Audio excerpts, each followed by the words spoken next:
Hey Jay, just wanted to let you know that we really enjoyed the first couple episodes of your show, and we're really looking forward to the upcoming season. But we did want to let you know that out here on the East Coast we have some true artists that build cars also. And today what I'd like to do is introduce you to a good friend of mine, Bruce, who is an absolute artist when it comes to building cars. And the road behind me, why we have this shot is basically because there's so many burnouts that done here. They say Goodyear built a recycling facility not too far away to pick up the rubber. Just kidding, but believe me, if you fell down here, you'd probably bounce back up. So, having said that, let's go over and meet Bruce. Okay, here we are. I'd like to introduce you to my buddy Bruce and his son Robbie. And these guys are two true artists when it comes to building cars here on the East Coast. So, I want you to enjoy some of the toys that these guys like to play with. So, let's do it. Welcome everybody to the Rice residence. This is my son Rob. Morning, how you guys doing? This is one of our cars that we've actually started building on back in 1976 it was. Yeah, I grew up on this thing, and this is the first thing I got to drive. I was 6 years old, hanging out at Jeep Association with Dad, and every weekend we go out playing around and stuff like that. Remember being 6, driving through a pond, up the side of a hill, acting stupid out in the woods. A lot of fun. Kept me out of trouble growing up, a lot. Spent a lot of time, learned a whole bunch of things growing up. We'd get back from four-wheeling and mudding, take all the tires off, clean out the brakes, put plugs in it, and be ready to go out the next weekend. So, a lot of good memories. So this is a 51 Willys CJ3A, has a 5.0 roller motor out of a 5.0 Mustang, hooked up to a C4 automatic transmission. With a little bit of spray. It's got 175 horse spray on it. A lot of the stuff on here, when we built it back in 1976, we kept because it's driven all the time. This is off of a 71 Gremlin. That's where our parts call. You know, we decide what we're going to start with whenever we go to build something. Back then, the AMC seemed to be the one because somebody gave me the car. So it's got the AMC American Motors steering column, the brakes, Saginaw steering from the Gremlin. It's been put together 3 times in the family. Started out, my uncle got it whenever we were real. That's when it had a 4-cylinder in it. Had a 4-banger in it, and then you guys put a... We put a V8 302 in it then. Sold it, and then I bought it back a year later and redid it again, built it bigger and a little better, and then sold it to go racing.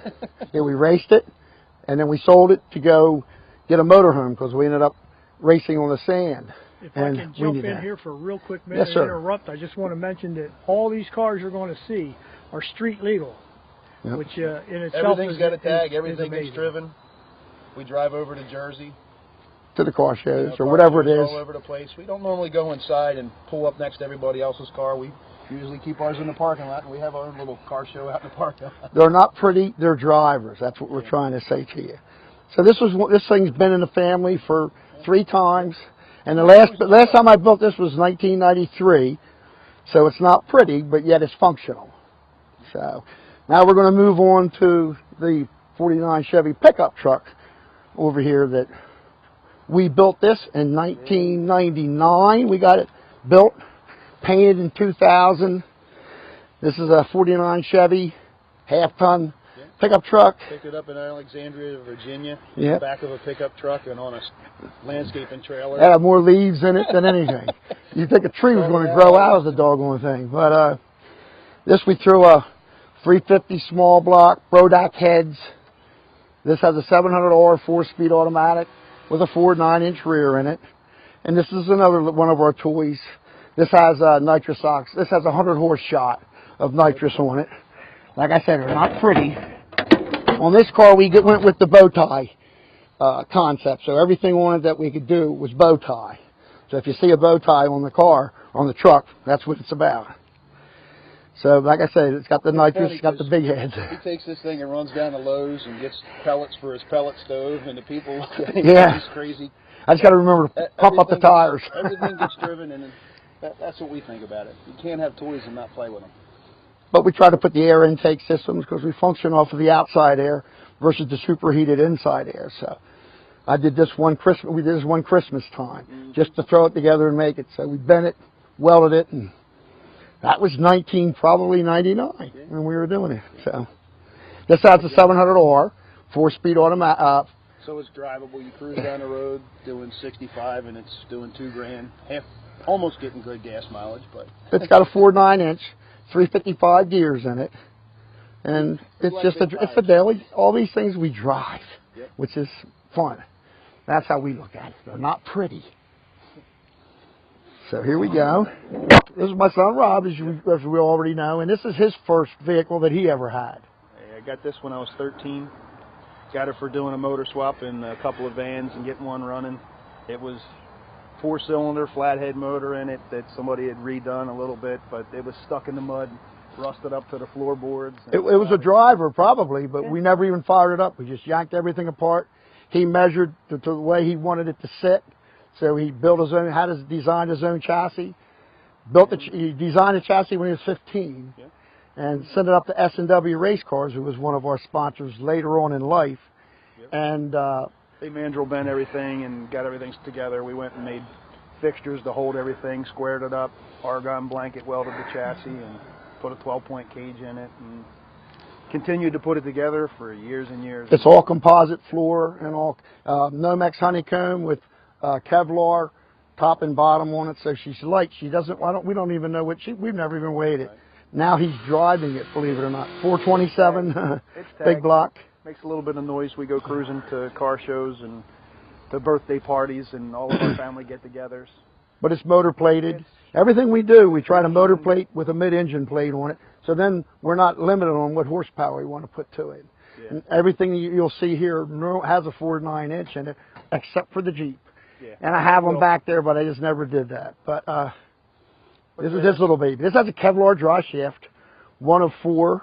That they did. I used to work for DuPont, had a machine shop there, and I was into the Kevlar. I was the last person with DuPont that if you had a problem machining, fix it, doing anything with the Kevlar stuff, they would send you to me. So I got little benefits with dry shafts and stuff like that. Right. But again, it's been a life love hanging out with Pop and working on cars and all those kind of things, and now I get to come over here and cruise, and we have a big Memorial Day get-together, and everybody brings all their cars out. And it just never gets old. Never gets old. Kind of feel like a kid again every time you get to start it up and take it for a ride. This is our last kind of build that we've done together on these things. You know, actually we have other projects over here that we haven't gotten done yet, but this is one that we finished maybe a year and a half ago, Yep. It's been another start to finish project. Started out a rusty bucket of bolts, no frame or anything like that. And so we built our own chassis. We were going to put a jet. We have a jet turbine back in my pole barn over here, but we were going to do this thing, and we were a little bit leery on things. So we said, let's just go with what we know. So we were big blocks. We raced for 10 years, and we were into the big blocks. So we went with. This car originally was a 4-cylinder little engine in it. Now it's got the 454 twin turbocharged engine, which is in the top, if you can see. Around the backside, you'll in the back, and you'll wonder, why is it up there? We looked, and if you see, it's huge and monstrous, and the car is tiny. And the engine's in backwards, so you got to notice that. Actually, the engine, here's the front of the engine. This is the rear of the engine. Now we could show you a little more in 1 second by opening up our door, and then we hit a button here, and now you have this. Again, lots of spare parts, lots of going to swap meets and different things like that, and making everything from scratch. So the car's belt driven. Your drive gear is hooked up to the drive shaft. That's hooked up to the back of the engine. Everything's balanced. There's your drive gear right here, and to correct the proper drive, this is your primary sprocket. This is your driven sprocket. That sprocket there is hooked to a torque converter, which in turn has a 700R 4-speed automatic with overdrive behind it. So basically, since there was no room for a motor to go up in here in front of the transmission, we have the transmission mounted in going to the back of the car in the rear differential. We had to put the motor in the back, which gets it to plant the tires real nice, and then it runs out through a prop shaft similar to the new C5 Vets, where they run the dry shaft all the way to the transmission. And then, like Dad was saying, we run through a Gilmer belt, but it's cogged on both sides. They're Gates pulleys, Gates belts. So you can go over, under. Front end's IROC Z out of 91. That was. Yeah. We always pick a donor vehicle. I had a 91Z laying around, so we used the front end from the 91Z that we shrunk. So I think we took like 18 inches out of it, and then just we just built everything to where it tries to make a little bit of a sense. But this is, it's got a Ford 9-inch, of course. Actually, it was Ray Everhand's Enterprises was the name that was stamped on it, and we shrunk it. We narrow all of our Ford 9-inch rears, and it's got it's actually a NASCAR center section. It's in that thing, and when it was Ray Everhand's a NASCAR rear. We got off a friend who used to race ARCA and all those kind of things. Right. Again, we have a lot of folks that are in the cars and the help, a lot of help. When we start to do our own stuff. So this has the it has the MSD box, and it has the boost controller on there, so that as I bring the turbines in, I can retard the timing all the way up to 3 degrees per pound of boost, which saves the engine. Stops detonation and makes it drivable. I mean, this is a pump gas motor, and he drives it around all over the place and stops at stoplights. I just told him it's a 283 two-barrel if anybody asks. And we'll fire it up. I mean, this is how we fire it up.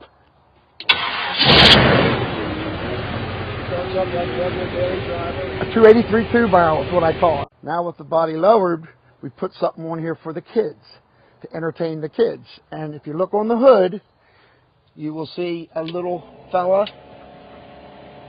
And now, the kids love that. If the car in front of us catches on fire, we might be able to get it away without even using our fire extinguisher. Jerry Mead! Wow, how'd he get here?